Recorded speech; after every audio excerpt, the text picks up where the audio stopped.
रवि को पुरानी और अजीब चीजें इकट्ठा करने का शौक था। एक दिन उसने शहर के एक कोने में एक पुरानी एंटीक शॉप देखी। दुकान पर कोई नाम नहीं था, लेकिन अंदर हल्की हल्की लाल रोशनी जल रही थी। जैसे ही वह अंदर गया, वहां तरह तरह की अजीब चीजें रखी थी। पुराने गुड्डे, टूटे हुए शीशे, जंग लगे ताले और कुछ पुराने फोटो फ्रेम। काउंटर के पीछे एक बूढ़ा दुकानदार बैठा था, जिसकी आंखें अजीब तरह से चमक रही थी। रवि की नजर एक पुराने मिरर पर पड़ी। मिरर पर हल्की धुंध थी और उसमें कुछ हलचल सी दिख रही थी, जैसे कोई उसमें कैद हो। उसने दुकानदार से पूछा, यह शीशा कितना पुराना है? बूढ़े ने ठंडी आवाज में कहा, यह तुम्हें नहीं लेना चाहिए, यह श्रापित है। रवि को लगा कि यह बस उसे डराने के लिए कहा जा रहा है। उसने शीशा खरीद लिया और घर ले आया। रात को जब उसने शीशे में देखा, तो उसे अपने पीछे किसी की परछाई दिखी।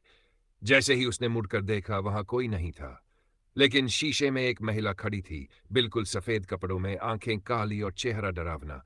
अचानक शीशे से एक हाथ निकला और रवि की ओर बढ़ने लगा। उसने डरकर शीशा फेंक दिया, लेकिन शीशे से एक चीख निकली, अब मैं आजाद हूं। अगली सुबह रवि का कमरा खाली मिला। बस एक टूटा हुआ शीशा पड़ा था और उसमें अब भी कोई हलचल थी।